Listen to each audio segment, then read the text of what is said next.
Being invisible is my superpower. I don't mean that I'm a superhero who is out slaughtering villains, cape flapping in the wind as I zoom over the New York skyline. The truth is, instead, that I am a woman of a certain age who has suddenly morphed into invisibility. But don't worry, this isn't going to be a poor me story written by a middle-aged woman longing for her past. That would accomplish nothing, and I am a person who gets things done. I'm used to being the one that everyone turns to for answers, and the one who pretended I wasn't aware of the power that my looks had as I coaxed people to do things for me. As you're reading this, I know that I probably sound like a narcissist, or perhaps just a bit shallow. I'm neither of those things, but I am a realist and am skilled at getting the results I need for any given situation. I am the queen of manipulating, influencing people. It's one of the hazards of my job. I am responsible for keeping my department afloat financially, which has not come easily or without learning to pressure people into making quick decisions that make them uncomfortable. Not my problem, as regret accomplishes nothing. You wouldn't know any of this about me, though, if you happen to notice me today, sitting in this nondescript coffee shop. I am here because it's across the street from the hospital where I work, so I can work in peace as I finish this grant proposal. And now that I have this power of invisibility, no one disturbs me while I work. Which is good because I need to submit this proposal by tomorrow to secure our next round of funding. If approved, this grant would bring in millions of dollars and allow people to keep their jobs for the next year. So, it's a big deal, and I thrive under pressure. If you notice me, though, you might assume I'm just someone's mom, getting out of the house because I'm lonely now that my kids have moved out. You might imagine that I have a husband who has lost interest in me, as you take note of my thickening waistline, hair speckled with gray, and smile lines that only my husband thinks are charming. Neither of those assumptions would be completely wrong. I do miss my kids. I might be a little lonely, but I'm not some bored housewife. As far as my husband goes, I'm not sure how Dave feels about me these days. We're both so busy with our jobs that I don't think either one of us takes the time to notice the other. We get along fine. That's not a problem. It's just that I think I've become more of a comforting presence that Dave assumes, and he has no reason to think otherwise, will always be there. He had a chaotic childhood that involved a lot of moving, parents fighting over money, and largely being left to fend for himself. When Dave and I first met, I was still in my wild phase, so my chaos felt familiar to him. As I got to know him, I grew to realize how much he craved stability, and I found myself wanting to be his steady rock. I surprised myself by falling madly in love and trusted him more than I had ever trusted anyone else. We started building a life together, and before I realized it, I had settled down and felt I was exactly where I needed to be. Dave lovingly calls me his reformed wild child, thanking me for now providing the predictable stability that he has always wanted. Admittedly, I have allowed my identity to become subsumed by my kids and my job. I used to take off for Europe with just my backpack, go rock climbing without buying top-of-the-line gear, like my husband would now make us do for safety, drive 200 miles in a day to see a concert, or take a job just because it sounded fun. I didn't care about money or stability. My MO was to not miss the party. Back then, my workmates were envious of my life, showing unabashed curiosity on Monday mornings as I regaled them with my latest weekend adventures. Some of those weekend warrior activities were just part of youth. But that sense of awe I once had didn't have to fade into what I now sadly realize is a dimming flicker. Over the years, I have let go of the things that used to make me feel alive, exhilarated. Fast forward to now, I don't have any exciting weekend tales, unless you consider pumping our flooded basement wild. I could probably start yodeling in this coffee shop, and people might glance over at me with bewilderment for a few seconds, but then promptly get back to their more interesting conversations. Nothing to see here, and then it hits me. The fact that there is nothing to see here grants me the power to be a little more adventurous again. When you're invisible, nobody judges you for making bad decisions or singing off-key at karaoke night. I allow myself to imagine some of the wild things I might do if I were free to do whatever I wanted, without anyone watching. I shake my head, trying to bring my focus back to the task at hand. I promised myself I would finish this proposal before my Zumba class tonight, so I get back to work. A few minutes later, I hear a scrape on the wooden floor as the woman sitting next to me pushes in her chair. She saves her spot by placing her book and sunglass case on the table before heading to the front counter. Pulled from my reverie, I become aware of muted conversations around me, the sound of clinking glasses, silverware on plates.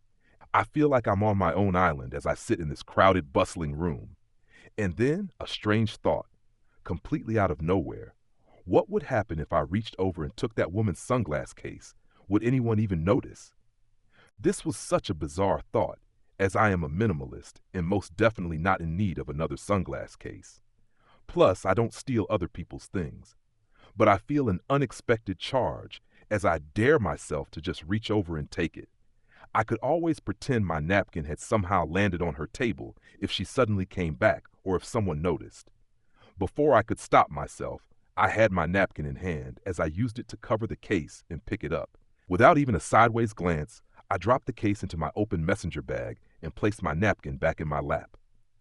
I slowly scanned the room and soon received confirmation that my cloak of invisibility was firmly in place.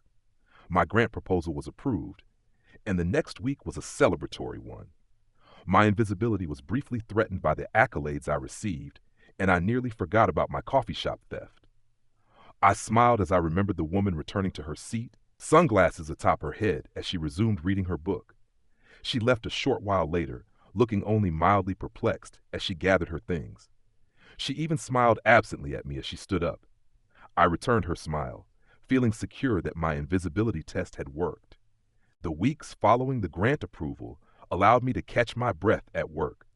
I found my mind wandering toward other ways I could use my invisibility to try to regain my taste for adventure.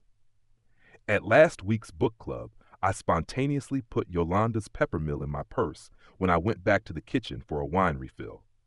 I fully intended to pull it out once she noticed it was missing, so we could all share a laugh over my ridiculousness.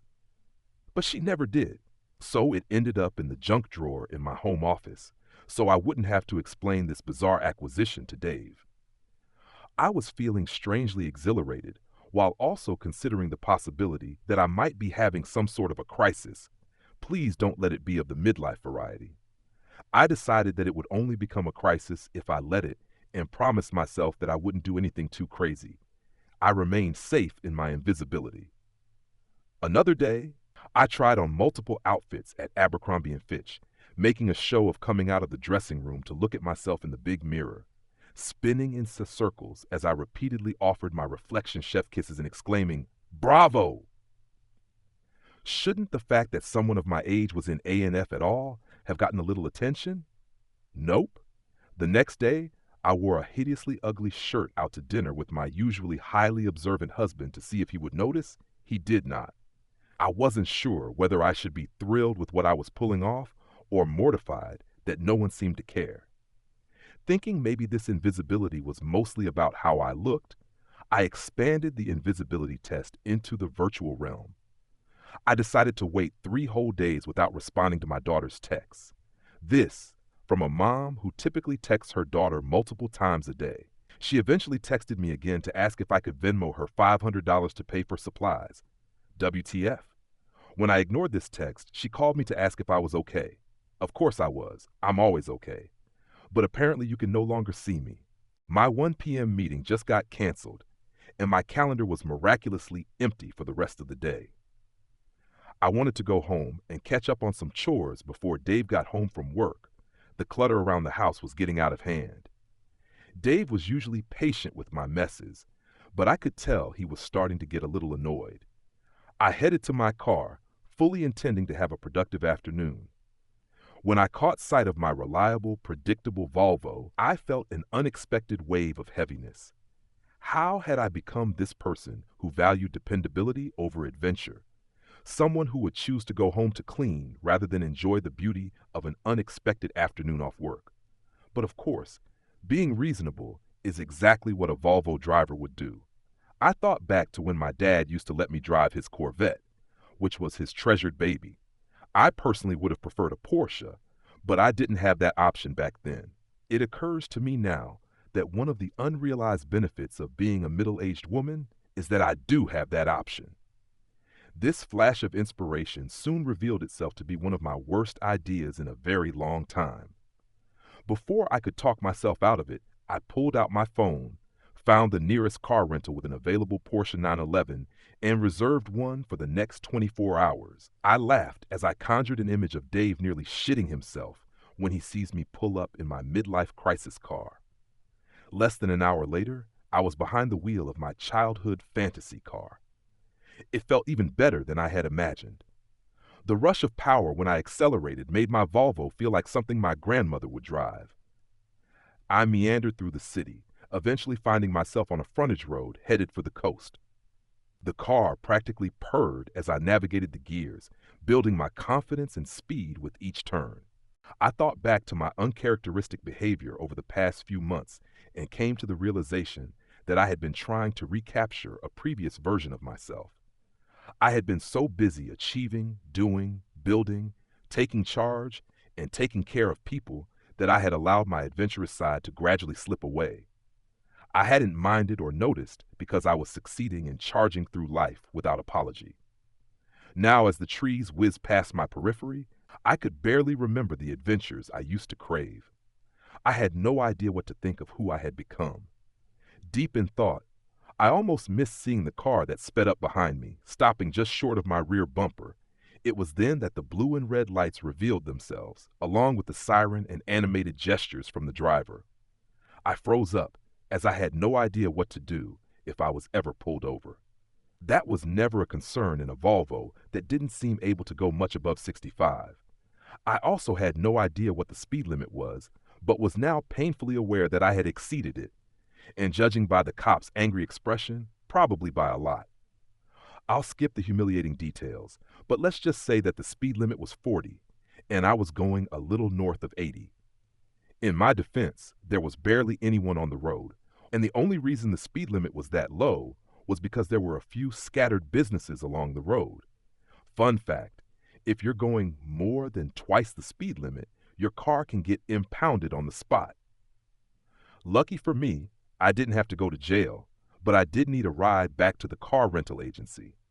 I couldn't even imagine how embarrassing it was going to be to explain my situation to the snarky Hertz desk clerk.